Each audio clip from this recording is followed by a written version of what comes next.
कोकण म्हणजे स्वर्ग. कोकणातील समुद्र किनारे, कोकणातील घाट, कोकणातील माणसं आणि कोकणातील माती. आणि याच मातीतील सण म्हणजे शिमगा. कोकणात शिमगा साजरा करण्याच्या बऱ्याच परंपरा आहेत. कविरा नवग्रह तसे ग्रामेश स्थानेश्वर रिद्धी सिद्धिपती महागणपती श्री शारदेचापती कुंतापूरपती सुरेश वसती ग्रामस्थ लोकापती अशी ख्याती असलेले हे कोतापूर गाव.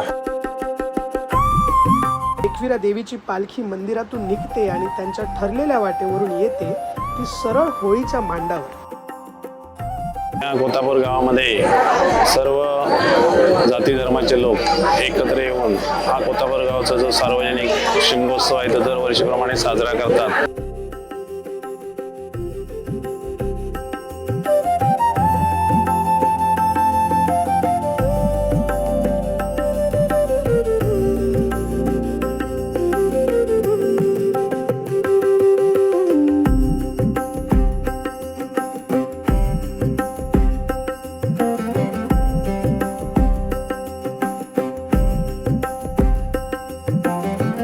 सगळे गावकरी मिळून सुपारीचं अर्थात पोपळीचं झाड ठरलेल्या गृहस्थांच्या बागेतून तोडायला जातात.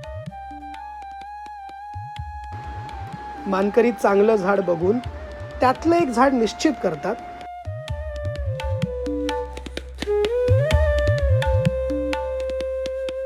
आणि होळी निश्चित झाली की त्यावर सगळे मानकरी मिळून एकाकी घाव घालून ते झाड तोडले जाते.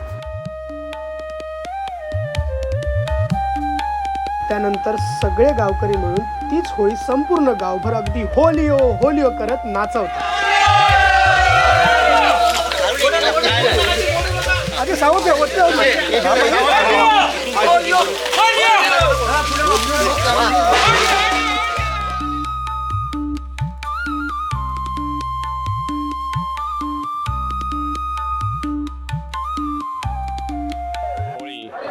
प्रथेप्रमाणे सजावून आणून नाचवत आणून ती प्रथमतः मांडावर घेऊन घेतली जाते.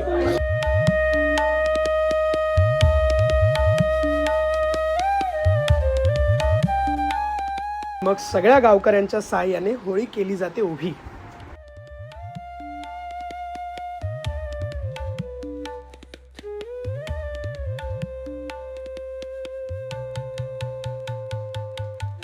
होळी उभी करून झाल्यावर गावचे मानकरी होमासाठी पेंडा घेऊन येतात.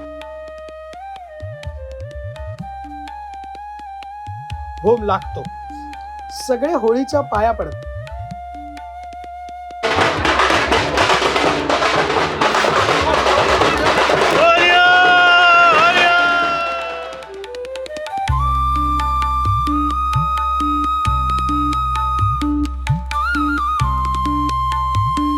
नंतर गावचे खेळ खेळणारे पाया पडून एक कमालीचा खेळ सादर करतात.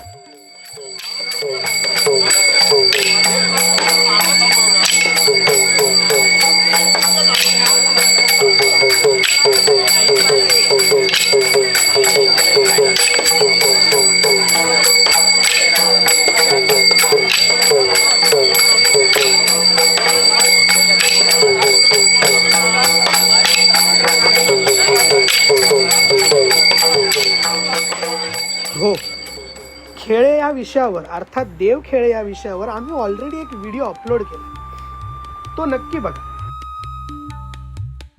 जे जे लोक काही नवस बोललेले असतात किंवा हातभेटीप्रमाणे आपल्या इच्छेप्रमाणे त्या ठिकाणी 5-5 नारळाची तोरणं बांधली जातात. त्याचप्रमाणे प्रसाद म्हणून गुळाची ढेप, पेढे अशा स्वरूपात त्या ठिकाणी प्रसाद दिला जातो.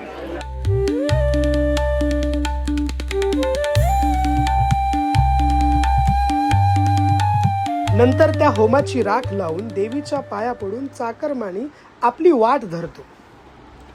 काय समजली? चला येतय.